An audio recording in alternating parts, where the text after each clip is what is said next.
Bonsoir, bienvenue à l'Atelier Librairie, le livre voyageur animé par Fabienne Roch et moi-même, Bruno Lalonde. Nous sommes à Montréal le 10 octobre 2022. J'ai enregistré il y a quelques heures une vidéo et j'ai jugé son contenu tellement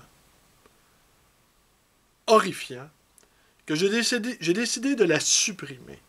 Mais ce soir, c'était la 16e représentation de la performance de Fabienne à Tempéra.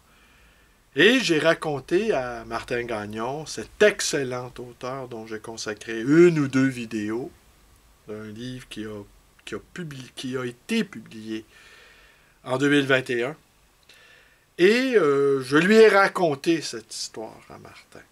Et il m'a dit, peu importe que le... Non pas que l'histoire est vraie, parce que l'histoire, elle est vraie, mais peu importe que les preuves, que les documents déposés soient véridiques, la trame narrative, elle est extraordinaire. Mais c'est une histoire horrible que je vais vous raconter. Je ne sais pas quand. Je ne vous la raconterai pas ce soir. Alors vous allez dire, oui, mais quel vilain garnement je suis. Je vous promets des histoires horribles et je ne vous les livre pas. Mais c'est toute une histoire horrible. Et c'est en fait probablement l'histoire la plus horrible que j'ai eu à vivre dans ma pratique de libraire. Mais plutôt ce soir, comme j'ai décidé de vous cacher des choses, comme, en fait, j'ai pas grand-chose à vous dire, alors qu'est-ce qu'on fait dans ce temps-là? On a recours à un subterfuge. Je lis un de mes textes. Voilà. Au fond, ça sert à ça, mes textes. C'est quand je n'ai rien à dire, je lis mes propres textes. C'est pas merveilleux, ça? Écrire parce qu'on n'a rien à dire. Alors, c'est un texte publié il y a quelques mois dans la revue XYZ, le 150e numéro, dirigé par Gaëtan Brulotte.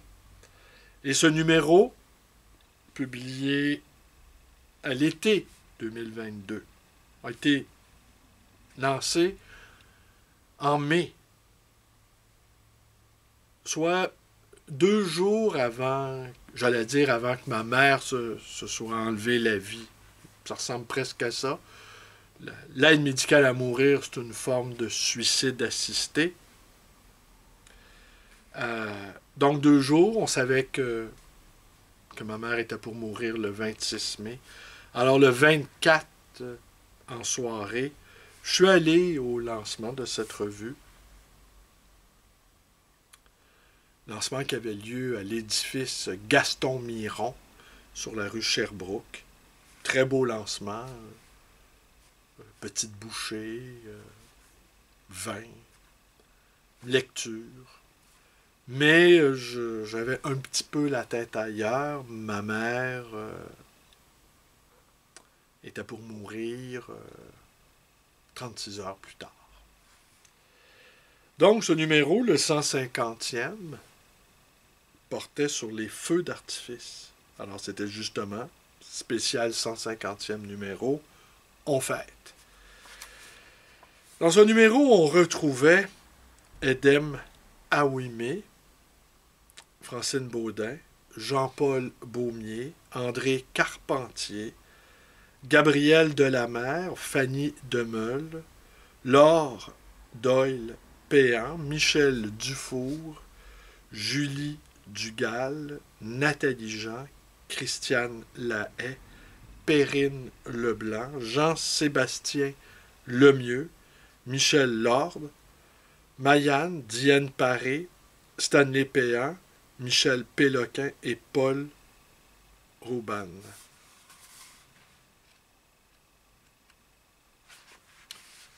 Poudrière. Ils ont choisi le monde hostile de la pyrotechnique. j'ai décidé de me mettre hors jeu, du côté de la terre ferme, c'est-à-dire du calme, de la beauté et du silence.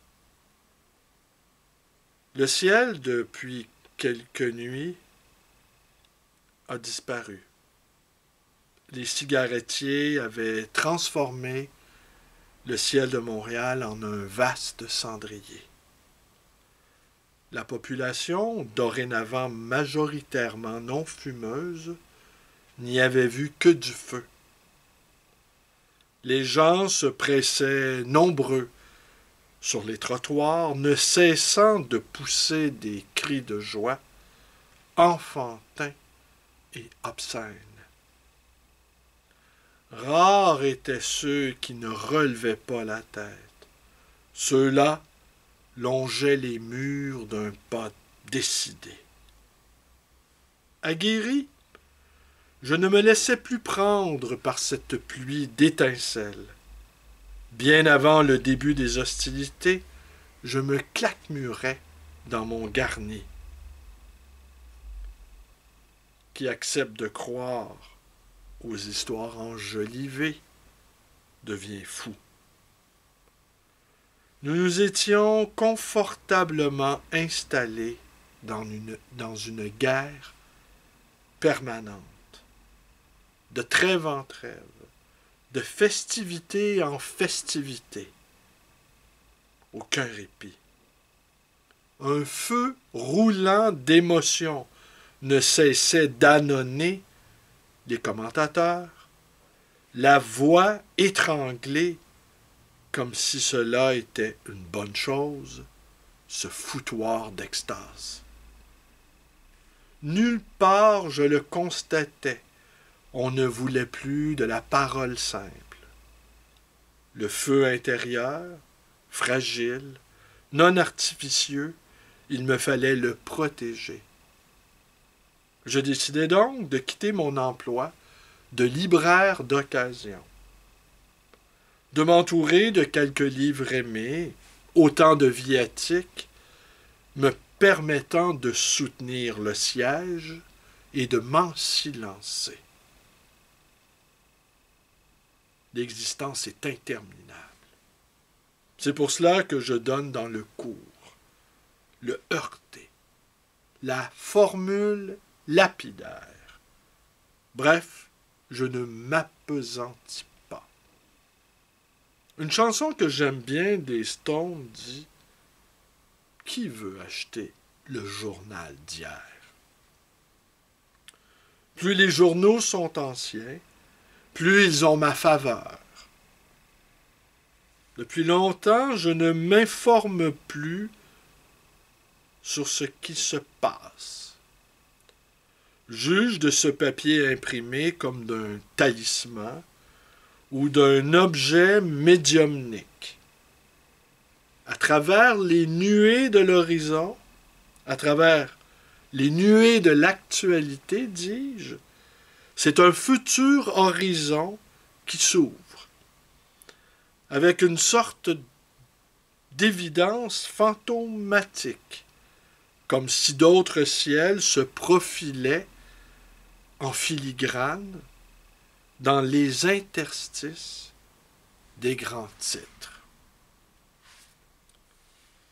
Ma voisine de palier admirant, je le suppose, le fait que je sois devenu un ermite urbain. Elle dépose des liasses de journaux sur le seuil de ma porte. Elle me les offre, bien à point, présanctifiés, pétrifiés par les éclats du présent. Quand ils sont trop frais, des cadavres encore brûlants, elle les entrepose dans un placard de son appartement. Hier, dans l'un d'eux, daté d'il y a 3 ans, j'ai appris que les représentants du Japon avaient remporté le prix Machin des plus beaux feux d'artifice. Il avait supplanté de justesse les champions en titre, les États-Unis. Une photo précocement jaunie accompagnait l'article. C'était peut-être le prurit de mon imagination, mais l'image ressemblait funestement à une sorte d'énorme champignon. À demain.